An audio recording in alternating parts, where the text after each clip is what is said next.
Hello बच्चों, स्वागत है आपका प्रैक्टिस लाइब्रेरी में। मैं वीर कुमार। आज हम हिंदी के एक टॉपिक है, बहुत इंटरेस्टिंग टॉपिक है, काव्य सौंदर्य। इसको हम पढ़ेंगे और इसमें जो तीनों टाइप होते हैं उनके रस, छंद, अलंकार, तीनों को हम समझेंगे। ठीक है, पहले हम समझते हैं रस क्या होता है। ठीक है, रस, अगर हम रस की बात करें, रस क्या है तो रस, अगर आपको मैं रस बोलूं तो आपके मन में क्या आएगा? आप क्या सोचोगे? रस के बोलते ही आपके दिमाग में क्या आएगा? रस, सर रस जूस होता है, जैसे गन्ने का रस हुआ, आम का रस हुआ। पर सर अगर हम उसको पिए, ठीक है, आपने कहा कि सर ये होता है और जूस होता है सर रस, तो अगर हम उसको पिए, ठीक है, अगर हम गन्ने का रस पिएंगे तो उसका अनुभव अलग होगा, अगर हम करेले का पिएंगे तो उसका अनुभव अलग, ठीक है, और अगर हम संतरे के पिएंगे तो उसका अनुभव अलग। तो हर रस की अलग अनुभूति होती है। ऐसे ही जब कविता में यानी काव्य में जब रस पढ़ते हैं तो रस की जितने भी टाइप्स होते हैं उनकी अनुभूतियां अलग अलग हैं। ठीक है, तो रस क्या है? अगर हम डेफिनेशन में जाएं तो हम कहें कविता को पढ़कर, नाटक को देखकर। पढ़ने वाला कौन होता है? पाठक। और देखने वाला कौन होता है? दर्शक। पाठक या दर्शक को जो अनुभूतियां होती हैं, कविता को पढ़कर, नाटक को देखकर पाठक या दर्शक को जो आनंद की अनुभूति होती है उसे रस कहते हैं। जैसे मान लो हमने कोई मूवी देखी, ठीक है, अब मूवी देखने के बाद हमें पता है कि मूवी जितनी भी जो बनाई गई है वो काल्पनिक हो सकता है, वो किसी पर आधारित भी हो, पर जो मूवी में हो रहा है, ठीक है, जो किरदार वो अपना रोल प्ले कर रहे हैं वो काल्पनिक है, ठीक है, वो एक्चुअल में नहीं हो रहा, हमें पता है। फिर भी कभी कभी हम इतना अटैच हो जाते हैं उससे और हमें ऐसा लगने लगता है और हम इतना प्रभावित हो जाते हैं कि हम, अगर वो इमोशनल मूवी है तो हम दुखी होने लगते हैं, ठीक है, अगर वो हास्य से रिलेटेड मूवी है, ठीक है, तो उससे हम हंसने लगते हैं। तो जिस प्रकार की मूवी होती है हम उसी प्रकार का अनुभव करते हैं। ठीक है, तो अब चाहे वो सिर्फ मूवी में नहीं होता, वो कविता में भी होता है। जैसे कविता अगर हास्य को लिखी गई हो तो हम उसको पढ़कर हंसते भी हैं। ठीक है, अगर वो थोड़ी रोमांटिक हो तो हम उसमें श्रृंगार का भी भाव देखते हैं। ठीक है, तो जैसी कविता होती है हम वैसा ही अनुभव करते हैं। तो रस क्या है? रस आनंद की अनुभूति लेना होता है, रस का मतलब। ठीक है, कविता को पढ़कर, नाटक को देखकर पाठक या दर्शक को जो अनुभूतियां होती हैं वही रस है। ठीक है, अब रस के टाइप्स होते हैं। रस में पहला आता है हमारा, अगर हम बात करें तो सबसे करुण रस। ठीक है, क्या करुण रस? अब सर करुण को क्यों उठाया? क्योंकि इस रस की अगर बात करें तो ये किसी की जिंदगी कुछ ना हो ये जरूर होता है। करुण रस यानी कि इसका क्या होता है? शोक, शोक। ठीक है, तो कुछ हो ना हो शोक जरूर होगा, यानी कि दुख जरूर होगा। जैसे शोक को हम क्या बोलते हैं? दुख। जिंदगी में हर एक की जिंदगी में जिससे पूछो कि क्या है यार, जिंदगी में दुखी है। तो इसको अगर हम लें, ठीक है, सबसे प्योर कहें, हर इसमें बिल्कुल भी, ठीक है, मिलावट नहीं होती, वो यही है। ठीक है, अब आदमी दुख में हो तो उसमें मिलावट थोड़ी होगी, ठीक है, और चीजों में मिलावट हो सकती है, दुख में क्या मिलावट होगी? ठीक है, तो करुण रस क्या होता है? इसकी बहुत अच्छी डेफिनेशन अगर मैं बात करूं कि करुण रस की किसी प्रिय वस्तु या व्यक्ति के नाश, समझाना चाहिए, किसी प्रिय वस्तु या व्यक्ति के नाश और अप्रिय वस्तु या व्यक्ति की प्राप्ति से मन में जो भाव उत्पन्न होता है उसे करुण रस कहते हैं। अब ये क्या कहते हैं सर आपने? कि किसी प्रिय वस्तु, आप समझे ना, कोई प्रिय वस्तु है, मान लो प्रिय वस्तु मैं लेके आया, एक मोबाइल लेके आया, ठीक है, अब मोबाइल मेरा वहां लगा हुआ है, कैमरे उसी से रिकॉर्ड हो रहा है, इसलिए मैं दिखा नहीं पा रहा हूँ, ठीक है, वही है। तो मान लो एक मैं मोबाइल लेके आया, अब वो मान लो मैंने आईफोन लिया, अब वो है मान लो 70-80 हजार का लेके आया हूँ, ठीक है, और आईफोन लाने के बाद कुछ ही दिनों बाद जैसे तैसे तो मैंने घर वालों से विनती करके कि दिला दो कह के वो ले पाए, ठीक है, दूसरे दिन उसको हमने तोड़ लिया या चोरी हो गया, कुछ हो गया, तो मान लो प्राणी निकल जाएंगे। ठीक है, कि अगर पता चल जाए कि तो हम जैसे तैसे तो उसको लेके आए और दूसरे दिन ही गायब करवा दिया तुमने, तो कितना दुख होगा, क्योंकि प्रिय वस्तु है। अब फोन से प्रिय क्या है? अब अभी के जमाने में फोन से प्रिय कुछ नहीं होता है, ठीक है, फोन तो जीवन है, तो फोन जो है वो प्रिय वस्तु है। ठीक है, अगर वो खो जाए, टूट जाए तो हमें क्या होगा? दुख होगा। तो प्रिय वस्तु या व्यक्ति, अब कोई व्यक्ति है, कोई प्रिय व्यक्ति है, उसके साथ कोई अनिष्ट घटना होगी, ठीक है, जो नहीं होनी चाहिए। अगर वो होती है तो हमें दुख होगा, सामान्य बात है ये। अब दूसरी सर बात कही आपने कि जितना जितना समझ में आया कि प्रिय वस्तु या व्यक्ति के नाश, आपने कहा अप्रिय वस्तु और व्यक्ति की प्राप्ति, मतलब ये क्या हुआ? कोई अप्रिय वस्तु है, अप्रिय वस्तु मतलब कि मान लो छोटे बचपन में जब जाते हैं मेला देखने, तो अगर हमें कोई पेंट्स लेके गए हैं, कोई भी लेके गए हैं, हमने कोई चीज सिलेक्ट की और मान लो महंगी, अच्छा सस्ती चीजें कहाँ से पसंद आती हैं हमको, महंगी चीजें पसंद आती हैं, तो हमने कुछ देखी, हमने कहा नहीं ये लेना है, ठीक है। मान लो कि लड़की है तो उसने कोई गुड़िया पसंद की, तो पापा ने कही या मम्मी ने कही कि ये ना बेटा ये नहीं मिलेगी, ये वाली ले लो। अब वो हमको पसंद भी नहीं है, या हम बैग लेने गए, ठीक है, मैं बैग लेने गया तो हमको एक अच्छा सा बैग पसंद आया कि स्कूल जाएंगे तो ये बैग लेके जाएंगे, या दोस्तों उसमें देख लिया है तो उसको हम लेने जा रहे हैं, वो नाम लेने थे घर वाले, और जो हमें पसंद नहीं है वो वाला बैग हमें दिलाते हैं, तो हमें दुख होगा। यानी कि प्रिय नहीं है हमें, अप्रिय है, पर उसकी हमें प्राप्ति हो रही है, वो हमें मिल रहा है, ठीक है। तो अप्रिय वस्तु की प्राप्ति से भी हमें दुख होता है। अब इसी पर हम है अप्रिय वस्तु नहीं, अप्रिय व्यक्ति।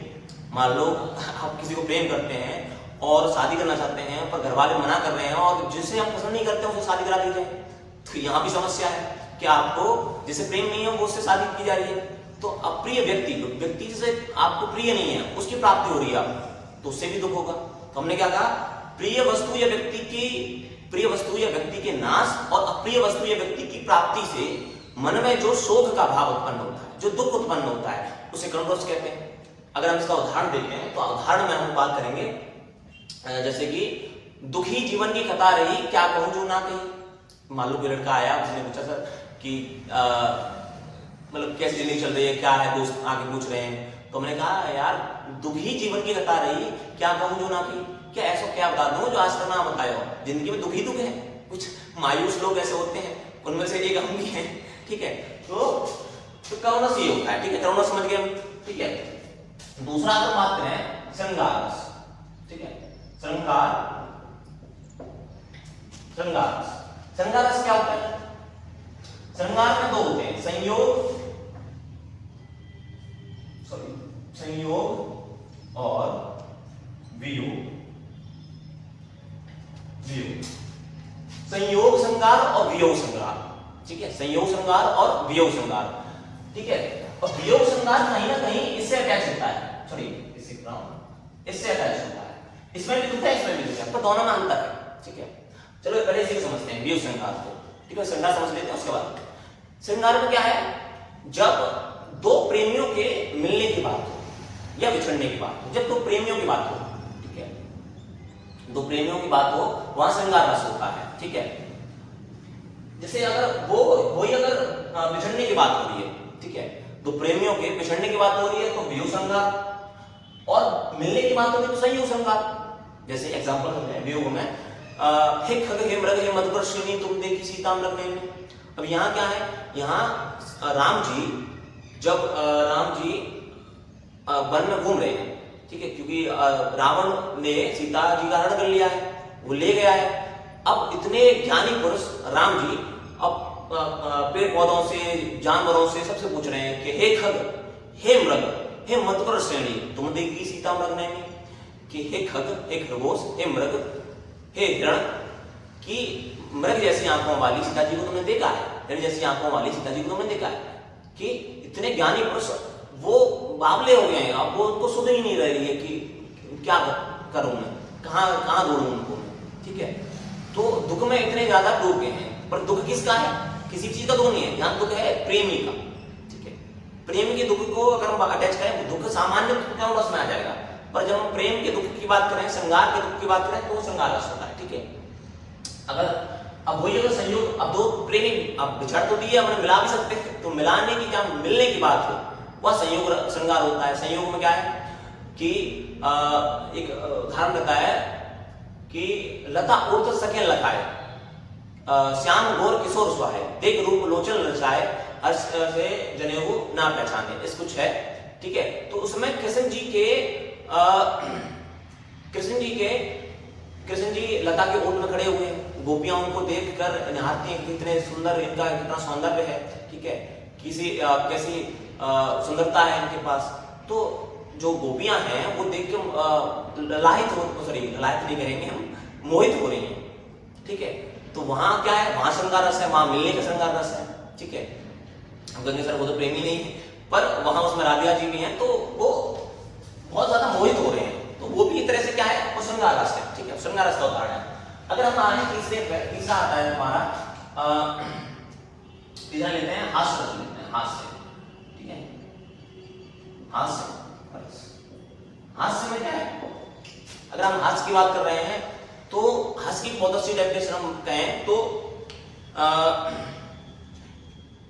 कैसे कहें कि कविता को पढ़कर नहीं, किसी की आकृति, चेष्टा, वेशभूषा को देखकर, किसी की आकृति, अमल उसकी आकृति ऐसी है तो उसको देखकर, किसी की चेष्टाएं, हरकतें देखकर, ठीक है, आकृति, चेष्टा और वेशभूषा देखकर। अब मान लो अपने उसमें रील्स में देखा भी होगा कि एक लड़का है, ठीक है, अब उसकी शरीर में जान नहीं, मतलब बहुत ही कमजोर है, ठीक है। अब वो रील बना रहा है कि वो उसकी हड्डियां शम कर रही हैं और उसने सांकर जो होती है, चेन जो होती है, उसको फंसा रखा है और ट्रक खींच रहा है, ठीक है। और अब इससे देख के हमें क्या आएगा, तो हमें हंसी आती है, हंसना नहीं चाहिए वो अलग बात है, पर वो भी तो हंसाने के लिए ही कर रहा है ना, ठीक है। उसने भी जो वीडियो बनाई है हंसाने के लिए बनाई, तो नॉर्मल बात है कि ये नहीं कि अरे आप कमेंट में लिखो कि आप कैसी बात कर रहे हैं सर, ये तो सही नहीं है, ठीक है। तो उसने भी हंसाने के लिए किया है, तो आप फिर उसमें कमेंट करते हैं कि ये तुमने क्या कर रखा है, ठीक है।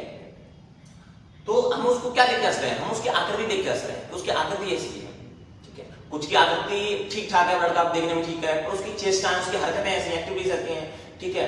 और मेरे दोस्त है और वो जब उसको बहुत हंसी आ देती है, ठीक है।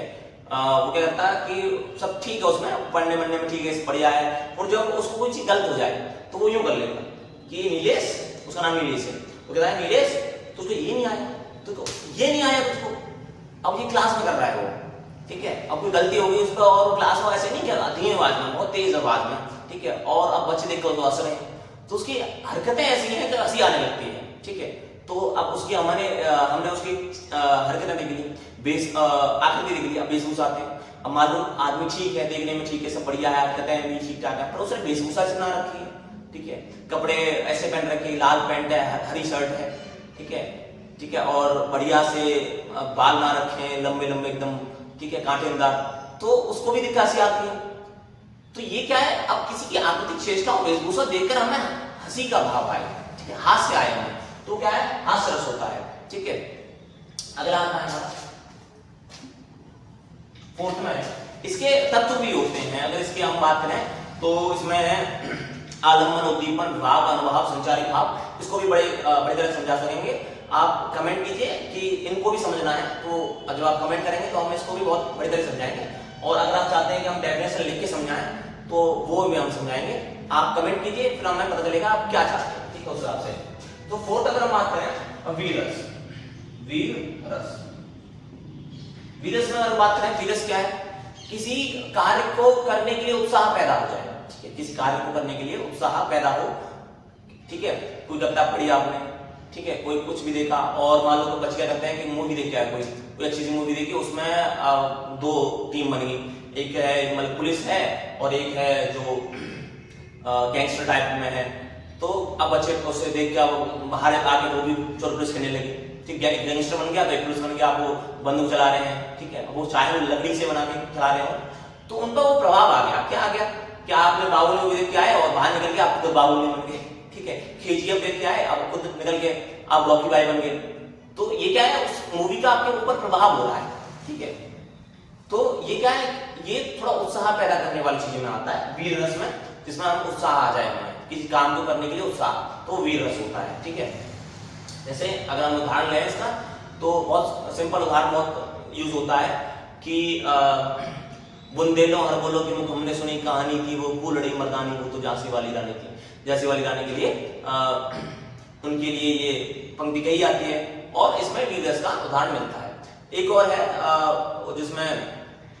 जिसमें वो कहते हैं, क्या कहते हैं उसका नाम है, मैं भूल रहा हूँ, तो एक फिर कभी देखेंगे। तो ये आपको क्या करना है, इसको अगर आप आगे और अच्छी तरह से समझना चाहते हैं और आप पीडीएफ चाहते हैं इसकी, तो तो आप कमेंट कीजिए, ठीक है। और जो बच्चे को जो रस है अगर वो समझना चाहते हैं और अच्छे डीप में समझना चाहते हैं तो आप कमेंट कीजिए, तो हम समझ में आएगा कि क्या करना है। और लाइक कीजिए, सब्सक्राइब कीजिए चैनल को, ठीक है, और हमारे साथ बने रहिए।